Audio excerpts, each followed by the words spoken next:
que diga Arturo Fleitas, de Institución Teatral El Galpón de Uruguay, porque así nos presentamos siempre. No llegamos, cuando andábamos ahí por el mundo, la gente nos dice, ¿por qué siempre dicen soy Arturo del Galpón? Pero porque es nuestra identidad. Todos los galponeros somos del Galpón, es nuestro apellido ser del Galpón. Y no llegamos al extremo de lo que llegaron los de Fray Mocho de Buenos Aires, por ejemplo, que se presentaban y decían yo soy Arturo del Galpón, y decían yo soy Mocho. No está Aristide, que seguramente recordará esto. Ellos eran todos mochos. Bueno, de esos muchos salieron estrellas como Norma Leandro y alguna otra gente. Pero vayamos a nuestro tema. Hace 4 años, en este mismo edificio, en otra sala, festejábamos el 65 aniversario de El Galpón. Y fue hermoso festejar ese aniversario en Manizales, por esta íntima relación que tenemos con el Festival de Manizales. Y ahora, en retribución, estamos festejando los 50 años del Festival de Manizales en este mismo lugar. Probablemente los manizaleños, ¿se dice así? Sí. Probablemente los manizaleños no tengan idea de lo que es Manizales para el teatro latinoamericano y lo que es Manizales para el teatro mundial. Mi vinculación con Manizales es muy anterior al festival, una vinculación personal que quiero compartir con ustedes, que no la saben ni mis compañeros del Galpón, porque allá por los años 50, adolescente yo, me enamoré perdida y febrilmente de una manizaleña. Allá de lejos, Luz Marina Zuloaga, que llegó a ser Miss Universo. Pues yo moría por Luz Marina. Realmente fue. Y la conocí acá, ya una señora mayor, la conocí acá, no sé si fue en un festival o en uno de esos pasos que pasamos, que les conté esta anécdota. La gente me dice, está en este restaurante, y allá fui uno y me la presentaron. Casi muero. Bueno, pero tenemos esta vinculación con Manizales. Un compañero hablaba, por ejemplo, de que Atahualpa estuvo ya en la primera, venía con un elenco peruano, Atahualpa viajaba mucho, era nuestro embajador. Gran parte de la fama del Galpón se la debemos a Atahualpa, por su maestría y porque además era un gran propagandista del Galpón.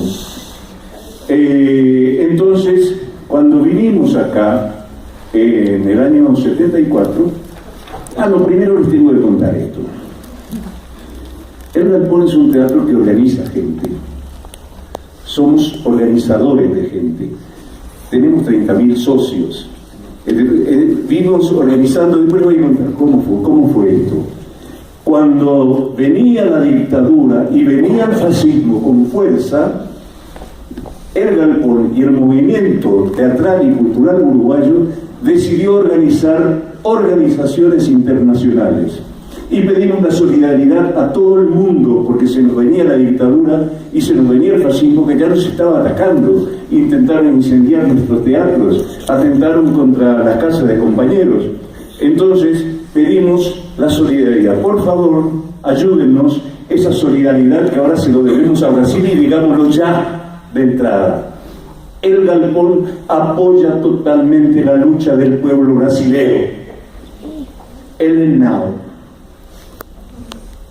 Hemos sido siempre un teatro político porque la vida nos ha hecho políticos.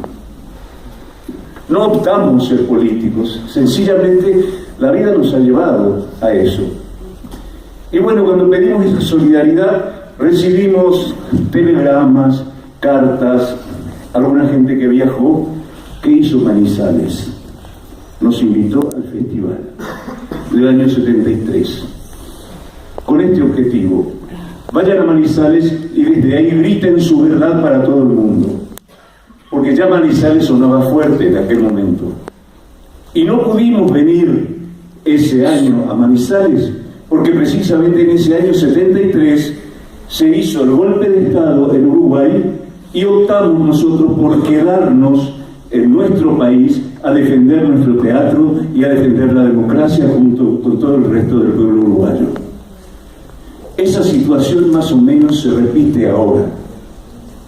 Porque anoche estrenamos una obra, Incendio, que queremos mucho, dirigido por un brasilero genial y amado por nosotros, que es Adherbal Freire Filho.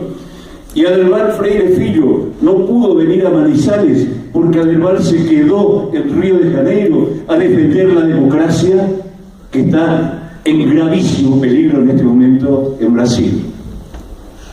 Solo que si la democracia cae en Brasil, como que parece que va a caer, detrás de eso podemos ir todos.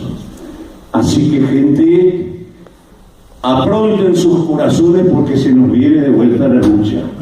Y fuerte.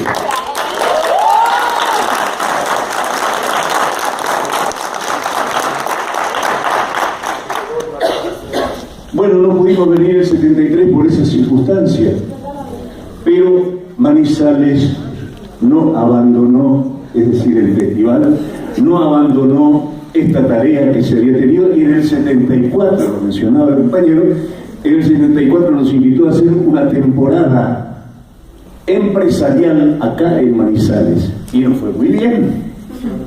Hicimos 5 obras de nuestro repertorio en 5 días seguidos en este teatro, que además estábamos admirados. ¿Cómo es posible que exista este teatro acá en esta cumbre?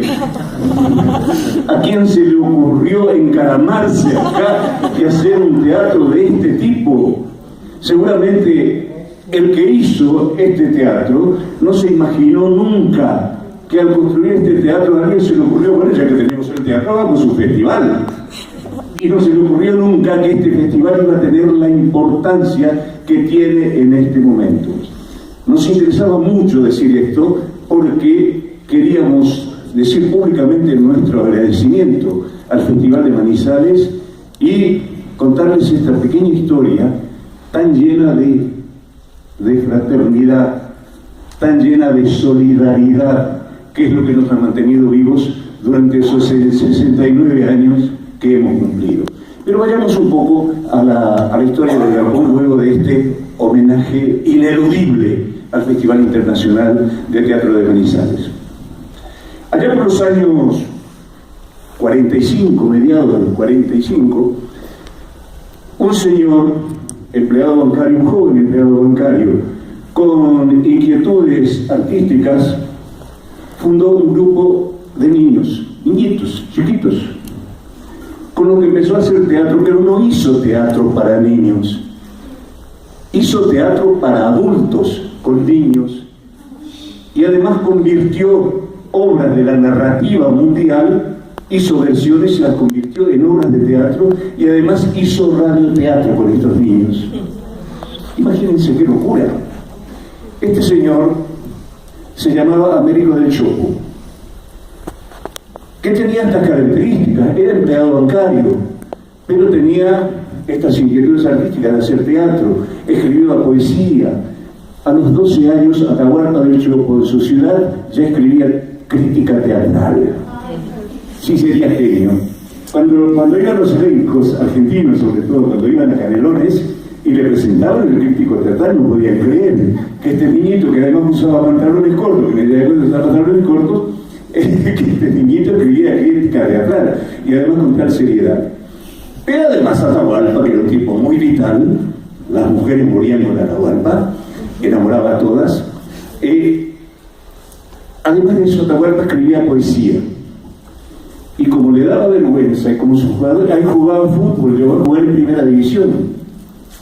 ¿Qué tipo, Y bueno, como le daba vergüenza y que sus compañeros se burlaran de él, entonces publicaba sus poemas con el seudónimo Atahualpa. Con el tiempo se unió y así nació Atahualpa del Chopo, que fundó este grupito de niños que se llamó La Isla de los Niños. Poneme por favor La Isla de los Niños. La otra. Eso me pasa con las diapositivas, que te sacan tiempo y te sacan continuidad. Atrás, por favor. ¡Ay! Esa es La Isla de los Niños. Estos niños crecieron y no hubo más remedio que convertir este grupo en la isla, porque se convirtieron en adolescentes, y estos adolescentes o jóvenes muy jóvenes decidieron, junto con gente del Teatro del Pueblo, que era otro grupo de teatro independiente que había en Paraguay, decidieron conformar un grupo de teatro muy influenciados ya por la ideología marxista. Entonces dijeron: tenemos que ser independientes de los empresarios y del Estado. ¿Y qué hacía falta para ser independientes? Ser los dueños de los medios de producción. Y dijeron a estos jóvenes: tenemos que ser dueños de nuestros medios de producción, necesitamos un teatro. No había manera de que esta gente insolvente ni comprara un teatro, ni alquilara un teatro, ni nada de eso. Entonces, ¿qué hicieron estos visionarios? Buscaron un lugar que era un viejo galpón donde se guardaban materiales de construcción. Pasa, por favor. Ahí. Un viejo galpón, se guardaban materiales de construcción y ahí se convirtieron. Dejaron sus deseos de actuar y de presentarse y se dedicaron durante 2 años a convertir esa caballeriza, a convertirlo en teatro. 2 años que hicieron de carpinteros, ingenieros, electricistas, de todo eso. 2 años en la que trabajaban con un régimen casi militar. Se llevaba lista y se veía cuántas horas trabajaba cada integrante por día. Hay una anécdota de Nelly Goitiño, que era una compañera que venía a trabajar ahí, donde le dieron el trabajo de enderezar clavos que se habían conseguido de donación. Ella, que ya trabajaba, que tenía un trabajo, planteó este asunto y dice: se pierde mucho tiempo enderezando clavos. ¿Qué les parece si yo compro los clavos y los traigo? A lo cual uno de los fundadores del galpón le dijo: pues bien, trae la plata, pero seguí enderezando clavos. Estos muchachitos, para poder hacer este teatro, empezaron a pedir solidaridad al barrio y a toda la gente que estuviera alrededor. Pedían, por ejemplo, botellas vacías, botellas usadas, diarios, revistas viejas, y los iban a vender en los lugares en que eso podía tener utilidad. Y así iban juntando plata. Y así el barrio lo fue conociendo, la gente del barrio, que simpatizaba con estos muchachitos que construían su teatro y les llevaban comida y les llevaban alguna que otra moneda para que ellos pudieran hacer su trabajo. Esto ocurrió, y esta foto es del 2 de septiembre de 1949, que fue cuando tomaron posesión de ese local y que consideramos la fecha de fundación de nuestra institución. No existe acta. Fue de hecho, como muchas de las cosas que hizo el galpón han sido de hecho. El galpón es quizás el grupo más poco aficionado a escribir sobre sí mismo. No tenemos un solo libro, no hemos publicado nada. Nos dedicamos a hacer y a pelear, porque hemos peleado mucho. Nos desangramos en la pelea, nos desangramos en la lucha por mantenernos vivos, que después en la historia la lucha se ha puesto mucho más terrible. Bueno, en el año 51 consiguen estos muchachos estrenar su primera obra de teatro en esa salita de 170 localidades construidas por ellos mismos con tanto heroísmo. Había que ponerle un nombre a ese grupo. Y se les ocurrieron nombres rimbombantes, como se nos ocurre a la gente de teatro, más en aquella época.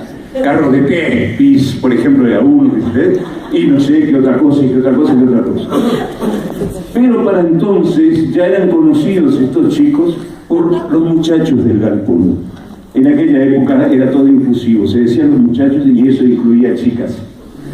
Entonces eran los muchachos del galpón y se armó la asamblea, las asambleas del galpón. Vivimos en asambleas y peleándonos.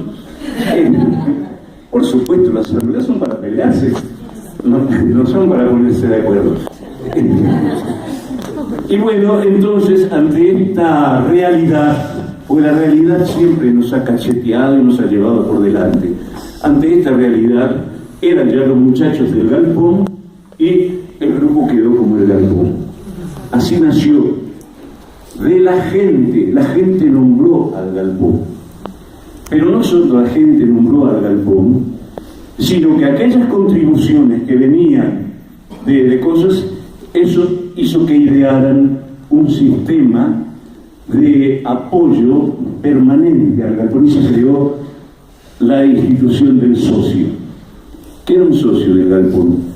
Una persona que apoyaba al galpón y contribuía mensualmente con una pequeña cantidad de dinero, en aquella época con la esperanza de que alguna vez el galpón estrenara algo y ellos poder ver algo de esto, y luego con las pocas obras que producía en aquel momento el galpón.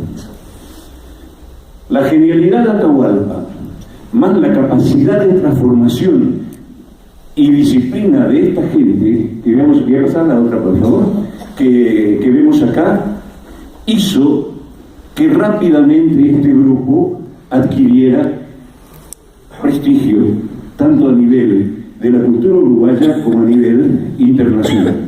Y ya les digo que teníamos a Atahualpa, que nació en la propaganda barra.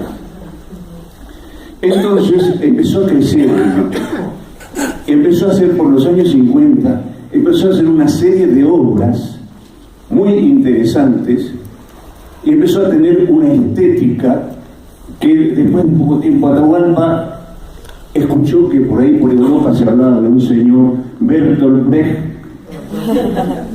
y le dice a César Campodónico, que había ido, uno de nuestros fundadores también, que había ido becado a Europa, le dice: Chino, averiguá por favor qué es esto de Bertolt Brecht, a ver qué pasa.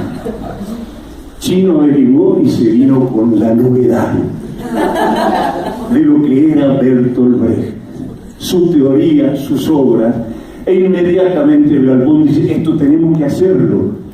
Y Atahualpa dice: pero esta metodología es la que nosotros usamos. Es decir, hacíamos teatro épico sin saberlo. Es más, decía Atahualpa, como el enfermo, como el burgués gentilhombre no sabía que hablaba en prosa, se admiró cuando vio que estaba hablando en prosa. El galpón estaba haciendo teatro épico, teatro cristiano, sin saberlo.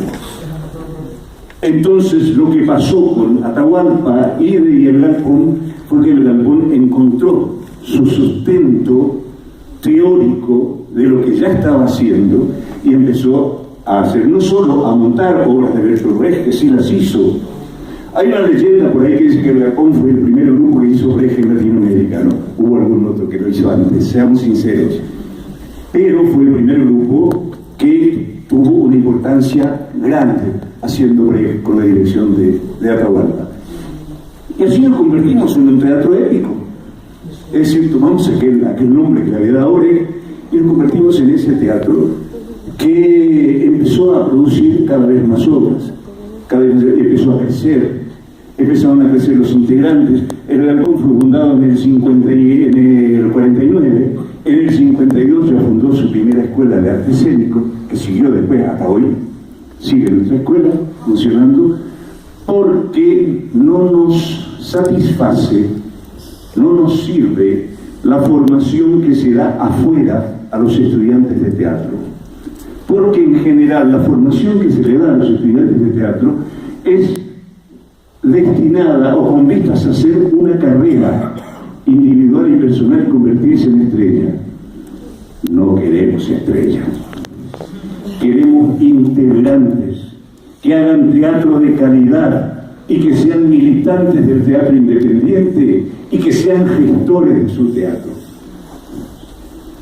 Una vez acá me invitaron a Colombia, a la Universidad Pedagógica, me invitó a dar una charla sobre la gestión del teatro independiente. Y ahí vine y les dije, nosotros a la gestión le llamábamos militancia teatral, por supuesto, porque todo el galpón, todo integrante del galpón, antes y ahora, no tiene solamente la cuestión de subirse al escenario, no señor. Tiene que salir a producir, tiene que hacer gestión. Todos en el galpón hacemos gestión, absolutamente todos. Y el que no quiere hacer gestión o la que no quiere hacer gestión se va. O el que quiere su carrera personal, su carrera de estrellato, se va. Y hemos tenido muchos casos de gente muy talentosa que se ha ido buscando su carrera personal. Algunos lo han logrado y muchos terminaron en nada. porque hoy se hablaba Carlos Arístides, hablaba del teatro del grupo. Somos un teatro de grupo, somos un grupo, no somos individualidades.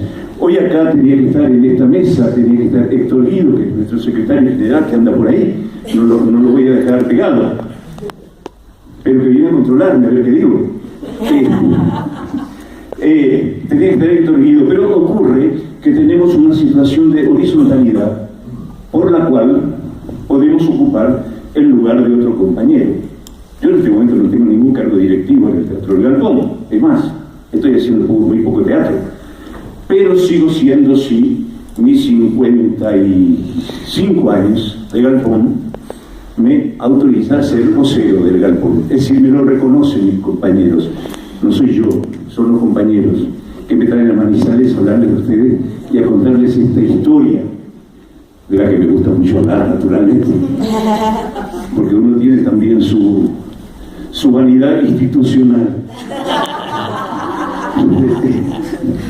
Bueno, entonces el Galpón siguió haciendo teatro, lo que sí tampoco es un fenómeno aislado, porque ya existía la Federación Uruguaya de Teatros Independientes, que nucleaba a los pocos teatros independientes que había en aquella época, que tenían estos principios de independencia del empresario y del Estado, y que además tenía en sus estatutos, como lo tiene el Estatuto del Galpón, la institución teatral del Galpón luchará por la justicia social, por la democracia y por la igualdad entre los seres humanos.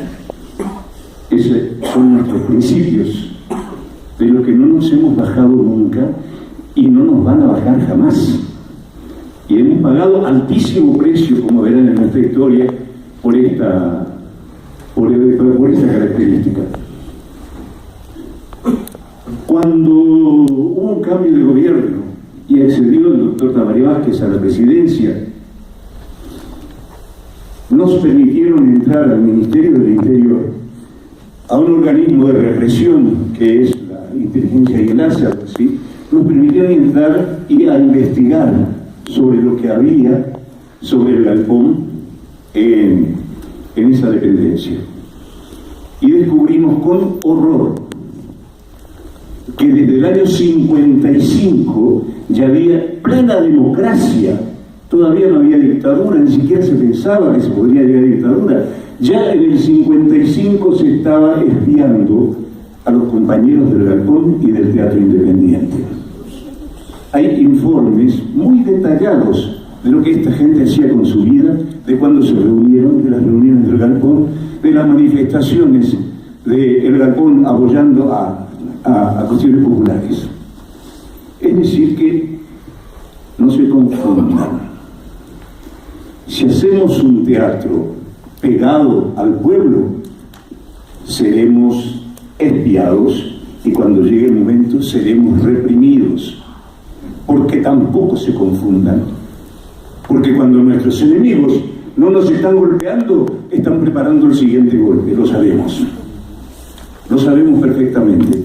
Es cuando el teatro, es como les digo, es cuando el teatro se convierte en político, no porque haya dicho vamos a hacer teatro político, sino porque la política se mete con nosotros y trata de impedirnos hacer nuestro trabajo de estar pegados al pueblo. Y hablando de estar pegados al pueblo, una de las características también del Galpón es que siempre buscó la relación orgánica con el movimiento popular, con la central de trabajadores, con los sindicatos, tanto de obreros como estudiantes. Tenemos una relación muy intensa, lo cual lo vuelve un grupo muy peligroso. Más todavía si tiene 30.000 socios. Es un peligro para el poder. Indudablemente es un peligro para el poder. Y naturalmente que no nos van a dejar crecer. Crecemos a costa, es decir, en contra de lo que ellos quisieran. Y hemos crecido. Muchas señores hemos crecido. Porque les hablaba de que en el 51 se inauguró esta salita de 170 localidades hecha a mano. Crecía la importancia de este teatro crecía su vinculación con la gente y se les ocurre a los compañeros que necesitamos un teatro más grande y que se nos vea más. Entonces, en ese momento, una empresa cinematográfica vendía su cine, un cine de 1.200 localidades en la principal avenida de Montevideo, la 18 de julio, y el galpón dice: vamos a comprar ese cine. Y se consulta a cuánto especialista había, y todos los especialistas dijeron: están locos, se van a morir, van a terminar rematando sus cosas, porque, hay que decirlo, ese cine se compró y se construyó teatro sobre la base de la hipoteca de los integrantes del galpón. La gente puso sus bienes, y los que no tenía bienes propios puso los bienes de sus padres, que los acompañaron en esta locura, en unas hipotecas en las que varias veces estuvimos a punto de que fuera ejecutada. Muchas veces estuvimos a punto de ser ejecutada. Y ahí otra vez vuelvo, aquella gira del 74 nos ayudó muchísimo, que fue una gira que fue organizada empresarialmente para que el galpón pudiera ganar algún dólar. Ganamos en Venezuela y en Colombia unos cuantos dólares, y con eso pudimos levantar las hipotecas que amenazaban el patrimonio de nuestros padres, de nuestros hermanos, de nuestros parientes. Fue muy gracioso porque la última hipoteca que levantamos le llevamos el título a la señora que era la madre del secretario general, Blas Reidor. Le llevamos el documento donde decía que quedaba liberada de todo y una torta enorme. La señora nos agradeció mucho todo eso y nos agradeció la torta, le dijo: no la puedo comer porque soy diabético.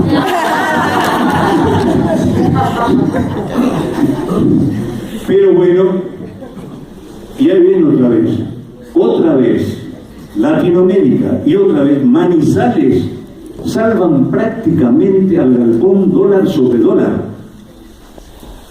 No es una cosa, la solidaridad no es una cosa de declaraciones. Yo ya me olvidé de esto, está en la barraca Zunino, donde se hizo de otro. No olviden que me entusiasmo. Ya les dije que Guido vino a controlarme y me hizo la señal de que estaba esto. Seguí pasando, por favor. Bueno, esas eran las condiciones. Estos son los compañeros de aquella época trabajando en la construcción de la sala. Sigue pasando. Ahí está, el queridísimo galpón, que después lo voy a contar lo que pasó con él. Bueno, seguimos creciendo y se compró esa sala en el año 64. No había dinero para convertir esa sala de cine, para convertirlo en teatro. Sencillamente no había. Además, todos los economistas, abogados y todos nuestros asesores me dijeron: no se metan en eso porque van a morir, porque no metimos. Llevó 5 años convertir ese cine en teatro, pero para entonces ya teníamos trabajo voluntario del Sindicato de la Construcción, que es el sindicato más fuerte hasta hoy que existe en Uruguay. Venían a trabajar albañiles, electricistas, carpinteros. Eso que esta gente había hecho ellos con sus propias manos, nosotros lo hicimos con los sindicatos. Vinieron a trabajar, por supuesto, tenían un jornal, pero dedicaban horas y días libres a construir su teatro, porque para entonces el galpón ya era considerado el teatro de la clase obrera. Fue un crecimiento rapidísimo, y este contacto con la gente hizo que se convirtiera en este teatro. Ustedes observarán que cuando hablamos del galpón, hablamos poco en general de estética y de esas cosas, y la tenemos, por supuesto. La estética, el arte teatral es una discusión permanente que la tenemos permanentemente, pero lo primero es vivir, lo primero es sostener el instrumento, y para eso, hasta el día de hoy, los integrantes del galpón trabajan sin cobrar. Todos trabajan en otra cosa, tienen sus empleos para subvencionar su trabajo artístico. Nadie en el galpón, excepto los funcionarios, cobra por actuar. ¿Vieron incendios anoche? Sí. Bueno, esa obra de incendios y todo lo que hacemos se hace sobre la base del sacrificio de nuestros actores directores y técnicos que trabajan 8 o 10 horas en diferentes profesiones y vienen en el tiempo de descanso a hacer teatro. Adelbar Freire, que es el que dirigió Incendios, que es una de las cosas que hacemos, no voy a hablar de eso porque ustedes ya lo vieron, y la obra está ahí, y la obra la veo y o está buena, o está mala, o está regular. Entonces, si estuvo buena, bien, eso es lo que hacemos. Si estuvo mala, bien, eso es lo que hacemos. Así que ahí seguimos, de eso no tenemos escapatoria, porque podemos teorizar todo lo que queramos sobre el arte teatral, pero si el producto que está ahí en el escenario no conforma a la gente, no le gusta artísticamente, no le gusta ideológicamente, ¿de qué nos sirve la teoría? Si la teoría nos hace práctica, no nos sirve de nada. Entonces, este intercambio permanente de la teoría de Brecht llevada al escenario, del escenario sacar nuevas síntesis teóricas que a su vez alimentan a otras obras. Seguí pasando, por favor. Con esta obra venimos a Manizales, una de las obras que trajimos a Manizales. Las Brujas de Salem, dirigida por César Campodónico, uno de nuestros fundadores, cuya pérdida murió de golpe en el 2005 organizando un festival y nos dejó catatónicos. La pérdida de Chino Campodónico realmente fue el trauma, ni el exilio, ni el golpe, ni la disolución del galpón causó un trauma tan grande como la muerte de César Campodónico. Era nuestro gran referente en ese momento. Bueno, se trabajó 5 años en la construcción de la sala y se inauguró la sala. Sigue pasando, por favor. Se inauguró la sala, hasta ahí nomás, hasta ahí. Se inauguró la sala en 1969. ¿Con qué obra? Naturalmente tenía que ser de Bertolt Brecht. Hicimos el señor Gutiérrez y su criado Mati en una obra, una sala enorme de 630 localidades entonces, y seguíamos manteniendo y en funcionamiento la vieja salita cuya foto vieron hace poco. Aquel edificio se había derruido. Se seguía haciendo teatro y además funcionaba la escuela en ese lugar. Entonces se construyó esa sala y ya cuando tuvimos nuestra sala el 18 de julio, ahí sí ya empezó a molestar mucho más. El 18 de julio, no sé cómo se llama la avenida principal de acá, la grande, la comercial, donde va todo el mundo. Bueno, ese es el 18 de julio en Montevideo. Y este teatrito independiente que estaba destinado a ser pobre y escondido, pasó a ocupar un lugar preponderante y a competir con los empresarios que traían espectáculos de Argentina o de Chile, sobre todo de Argentina. La gran diferencia era que los espectáculos eran aquellos espectáculos comerciales que tenían éxito y nosotros hacíamos espectáculos que tenían ideología. Y el pueblo uruguayo que nos apoyó optó por la ideología y optó por el compromiso. También esto hay que tener en cuenta que no es fácil conseguir esto. Se basa en una larga tradición de organización y de lucha del pueblo uruguayo. Sin eso no se hubiera podido hacer nada. Se inaugura la sala en el 69 y empieza un periodo de grandes estrenos, entre los cuales estaba Fuente Ovejuna.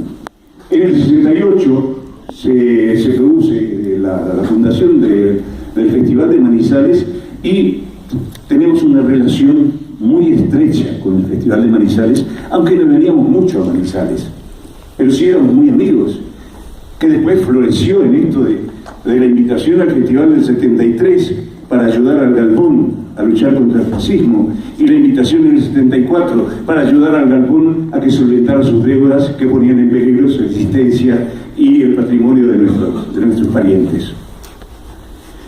Si en el 55 ya nos estaban vigilando, imagínense lo que era en el 68, que era un periodo de insurgencia. Se habla mucho, los teóricos hablan de la influencia que tuvo en Latinoamérica la insurgencia de mayo del 68. Es probable que haya tenido, hubo coincidencia. No es coincidencia que en el 68, precisamente, cuando el mundo estaba en insurgencia, surge el Festival de Manizales.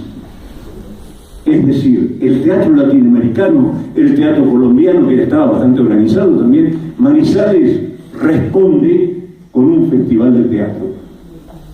Y dice, a nuestros enemigos los vamos a enfrentar con arte, y los vamos a enfrentar con calidad, y los vamos a enfrentar con unidad y con organización de nuestros diferentes países.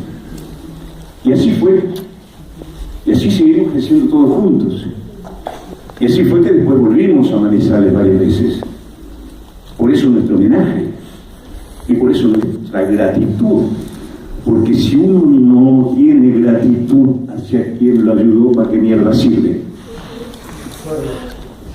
Entonces, bueno, y siguió hasta que se vino. Ya en el 68, los atentados fascistas con el Galpón eran muy fuertes.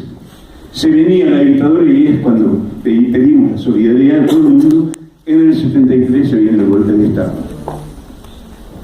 La Central Única de Trabajadores, la Confederación Nacional de Trabajadores, mucho antes había decidido ya que el día en que se produjera el golpe de Estado, todos los trabajadores del Uruguay iniciaban la huelga general. Y fue así. El 27 de junio se vino el golpe de Estado. Y el 27 de junio ocupamos nuestros lugares de trabajo. Nosotros, los estudiantes de teatro del Galpón, ocupamos el Galpón, porque ya nuestros dirigentes y principales actores pasaron a la clandestinidad porque estaban siendo buscados. Entonces ocupamos y se convirtió en un lugar de solidaridad muy grande. Venían al teatro, el teatro cerrado, venían al teatro la solidaridad de la gente para los obreros, los trabajadores en lucha, y del Galpón salían llevándose la gente bolsos para ir a ayudar a esos obreros. El Galpón, que nunca se comprometió políticamente con ningún grupo político, en la huelga general el Galpón dice, nosotros defendemos la democracia, y nuestros compañeros, incluso los clandestinos, salían y recorrían las fábricas ocupadas para ayudar en ese duro momento a llevar canciones, a llevar escenas de teatro, a llevar alegría a esa gente que estaba ocupando con tanto dolor. La huelga general terminó en 15 días cuando la convención decidió que había que levantarla porque se estaba debilitando. Todo ese tiempo sobrevivió el Galpón al golpe de Estado. Pero el hostigamiento se hizo mucho más fuerte. En realidad estuvimos en muchos momentos a punto de perder lo que teníamos y a punto de que nuestros parientes perdieran sus casas. Entonces empezamos a hacer cuánta campaña financiera se te pudiera ocurrir. Nos hicimos especialistas en campaña financiera. Vendíamos hasta el alma para salvar el Galpón. Y así se fue haciendo esto. Llegó un momento tan duro, que ya no había más cómo recurrir y nos remataban la sala, que todos los integrantes del Galpón, todos los alumnos de la escuela que dejaron los cursos y toda la gente del Teatro Independiente Uruguayo salía con baldes en la mano y se ponía a la entrada de los espectáculos de fútbol, de básquetbol, de teatro, de cines, y al grito pelado a la salida gritaba ¡salven al Galpón! ¡Salven al Galpón! Y ahí recibíamos las monedas del pueblo que nos daban para salvar el Galpón. Yo trabajaba con el administrador del Galpón y todos los días era un trabajo inmenso juntar esas monedas, ponerlas en paquetitos y contar lo que era. El banco donde teníamos nuestro dinerito designó un funcionario para contar nuestras monedas. Y ahí se pasaba el tipo contando monedas hasta que se olvidó. Y así, varias veces, el pueblo uruguayo salvó el Galpón. Aún así se vino la grande. En febrero del 76, estoy yendo muy rápido, pasa por favor, hasta ahí. En febrero del 76 llevaron presos a nuestros principales actores y dirigentes. No fue una prisión tranquila. Nuestros compañeros fueron torturados. Y pasaron varios por la tortura. No fue uno, ni fue dos, ni fue tres. Fueron varios compañeros que pasaron por la tortura porque se animaban a hacer este tipo de teatro. Eso ocurrió en febrero del 76. Ante el desmembramiento de los cuadros principales del Galpón, el teatro uruguayo, tanto profesional como independiente, dirigido por un compañero del Galpón, decide hacer una obra de 20 días para que el teatro tuviera programación. Y se juntan grandes actores, grandes directores, grandes músicos, se juntan y hacen el gorro de Cascabeles de Pirandello, que era lo único que se podía hacer porque no dice nada. Entonces se hizo eso y se estrenó esta obra en la sala principal del Teatro del Galpón, con esta característica de que la gente que tenía ganas de gritar contra la dictadura tomaba cualquier parlamento y lo aplaudía y lo ovacionaba y vitoreaba. Por ejemplo, decía el protagonista del gorro Cascabeles, y dice: voy a salir por la calle, voy a poner un gorro Cascabeles, y voy a salir a correr en libertad por la calle. Eso significaba una larguísima ovación todas las noches, porque expresaba el deseo de libertad de la gente. En mayo del 76, y por ahí estaba el decreto, el 7 de mayo de 1976, se disuelve la institución del Galpón, se la declara ilegal y se incautan de todos sus bienes, cuentas bancarias, las 2 salas teatrales, todo lo que había de equipamiento. Teníamos el archivo más completo del teatro uruguayo, no solo del Galpón. Teníamos un vestuario donde estaban los vestuarios guardados desde las primeras obras que había hecho el Galpón, que eran obras incunables, obras de arte hechas a mano y pintadas a mano. Todo eso desapareció. Dice la leyenda, no sé si será verdad, que el archivo fue una fábrica de papel y hicieron con el papel higiénico. Eso dicen. Desapareció todo el vestuario. Cuando la dictadura consiguió una actriz que se hiciera cargo del Teatro del Galpón, ese vestuario desapareció. Cuando César Campodónico le preguntó, cuando volvimos, cuando empezó a funcionar, le preguntó: ¿qué pasó con el vestuario? Ella respondió: el vestuario se apolilló, que así tituló Chino su libro de recuerdos del Galpón. El vestuario se apolilló.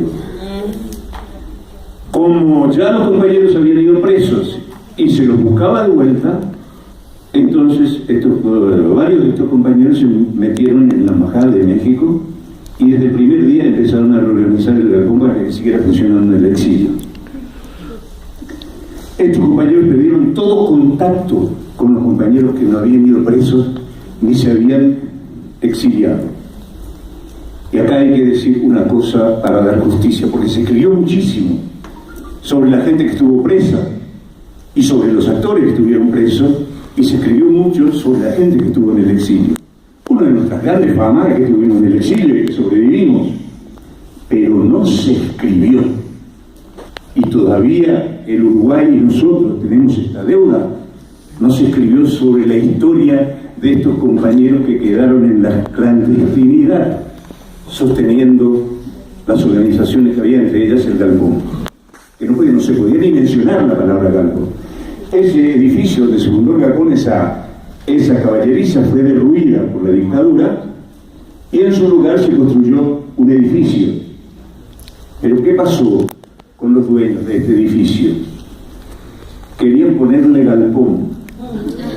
No fue posible, entonces el edificio se llama Edificio Teatro. En homenaje al Galpón. Esas cosas que se encuentran. Bueno, estos compañeros tuvieron... Es muy difícil, no sé si alguno de ustedes tuvo alguna experiencia clandestina. Es tremendo. Es horrible vivir en clandestinidad porque uno vive en el miedo permanente. No hay un momento y uno duerme con un ojo abierto por si vengan a buscarte. Ese sacrificio, esa militancia no está en los libros de historia. Y nos proponemos hacer que esté y con fuerza en los libros de historia, porque es un acto de justicia elemental. Porque además, por más que el Galpón anduviera por el mundo haciendo su trabajo y denunciando lo que pasaba en Uruguay, Si no hubiera quedado esa base firme de los compañeros clandestinos, cuando volviéramos teníamos que empezar de vuelta a hacer la organización e intentar unir. Bueno, fueron 8 años de exilio, se hizo mucho, recorrimos el mundo denunciando en cada función, denunciando lo que pasaba en el Uruguay. Se hicieron miles de funciones, ya no recuerdo el número, fueron más de 5.000 en esos años por todo el mundo.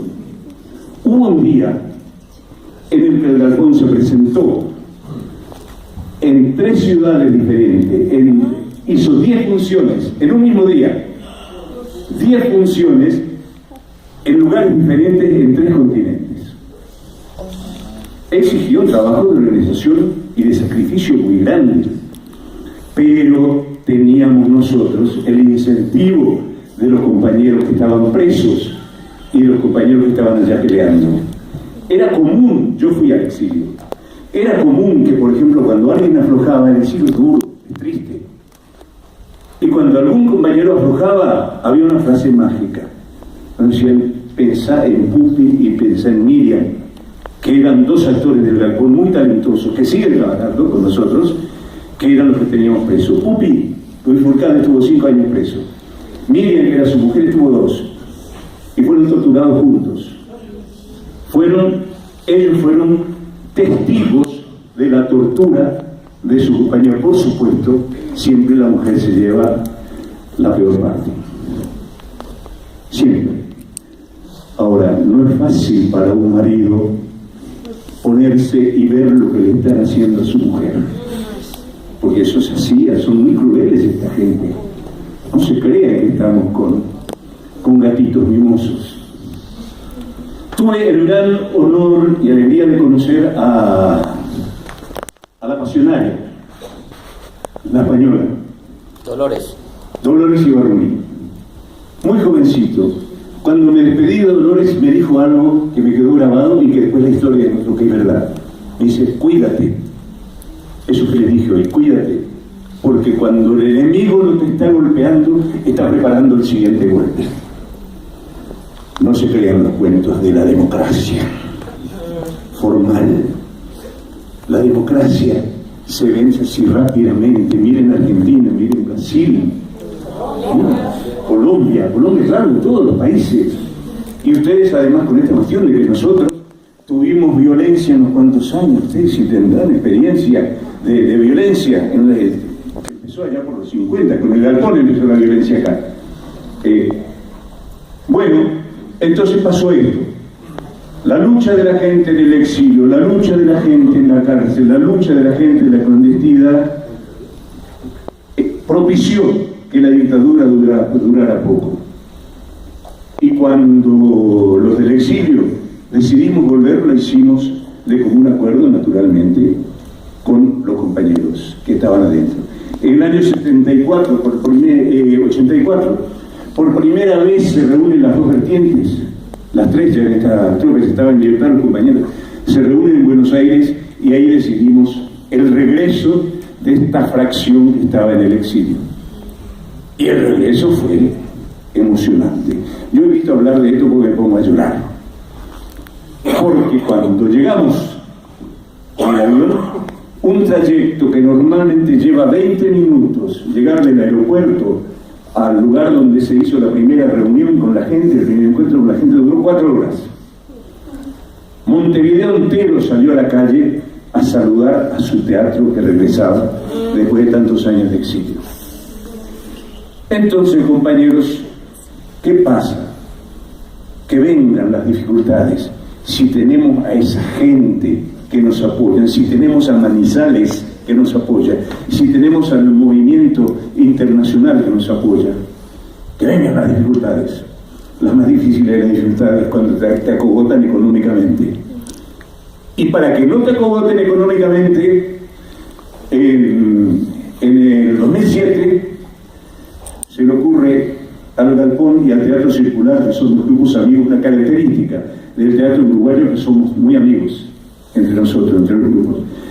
Se les ocurre formar una empresa llamada Socio Espectacular, mediante la cual cualquier persona, que pasa un poquito, ahí Hay que hacer, esta es una de las tantas campañas del Garrón. Pasa un poquito.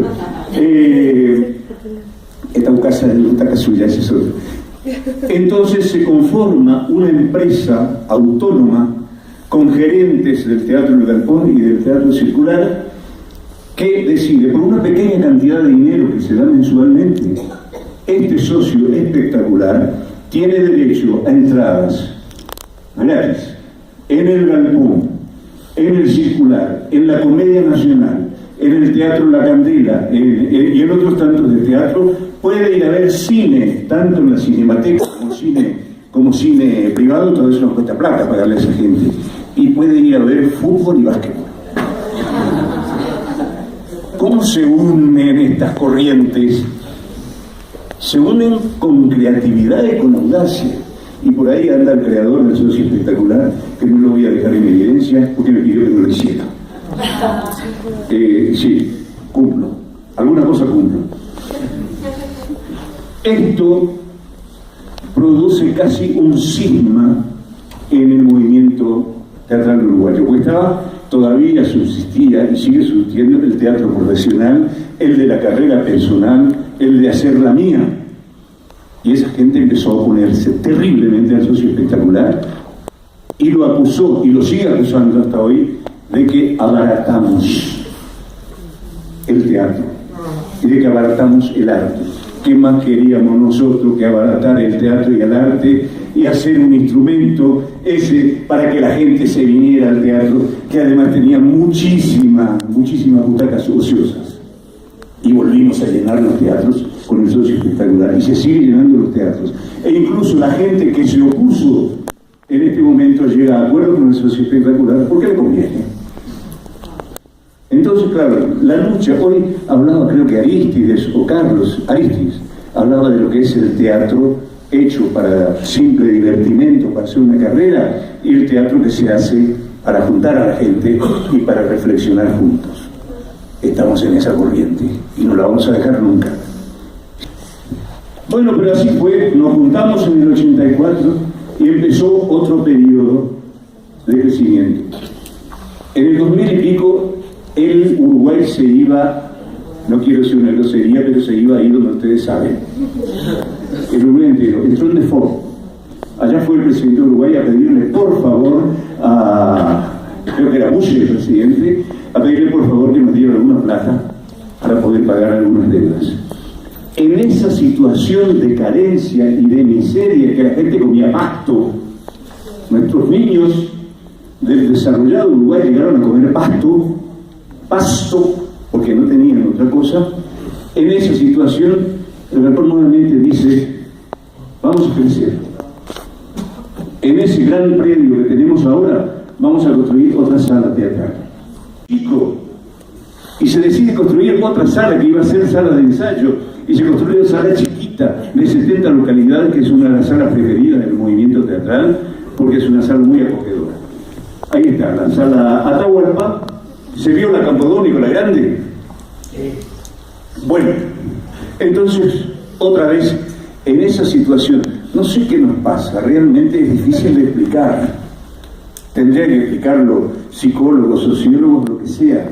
¿Qué nos pasa? Que cuando estamos en peligro de morir se nos ocurren grandes proyectos y los hacemos con la gente. Eso sí sabemos, que tenemos a la gente. No es fácil para ningún grupo teatral en todo el mundo tener 35.000 socios como llegamos a tenerlo. Teníamos tantos socios como el Club más popular del Uruguay, de gente que venía y contribuía, no sé qué, $10 lo máximo que se puede contribuir para tener eso. Y se construyó el sostén financiero. No solo hacemos campañas financieras, tenemos una intensa labor de extensión cultural, por la cual vienen por año a nuestra sala 50.000 niños más o menos, cosa que no lo hace el Estado uruguayo ni siquiera en esta época progresista. No lo ha hecho nunca. Hablando de progresismo, tampoco se confiere, porque nosotros pensábamos, peleamos para tener un gobierno que fuera nuestros amigos. Vino ese gobierno y nos produjo grandes problemas a la entrada, porque ofrecimos todo, que nos hicieran una auditoría y les entregamos todo para que ellos controlaran todo, y salimos muy beneficiados con eso, porque descubrieron que todos los fondos que usaban provenían de campos legítimos y que estaban muy bien usados. Bueno, así fue creciendo y así fuimos haciendo las obras, y en este momento tenemos una sala teatral de 800 localidades, tenemos otra de 200 y otra de 70, y voy a tener que ir bajando porque ya me parece que me pasé, porque cuando me pongo a hablar de estas cosas me dan 45 minutos y hablo 2 horas. Así que ese es el teatro. Esta es una breve semblanza. Seguí pasando, por favor, para que vean. Los niños en la sala de teatro, entrando a la sala de teatro. Además, recorremos todo el interior. Anualmente recorremos el interior con diferentes obras que van con las máximas garantías técnicas. Las obras con las que salimos al interior van con nuestro propio equipo de iluminación y con nuestros micrófonos inalámbricos para poder hacerlo en cualquier lugar. Bueno, cortemos por acá. Si quieren saber más, les cuento afuera.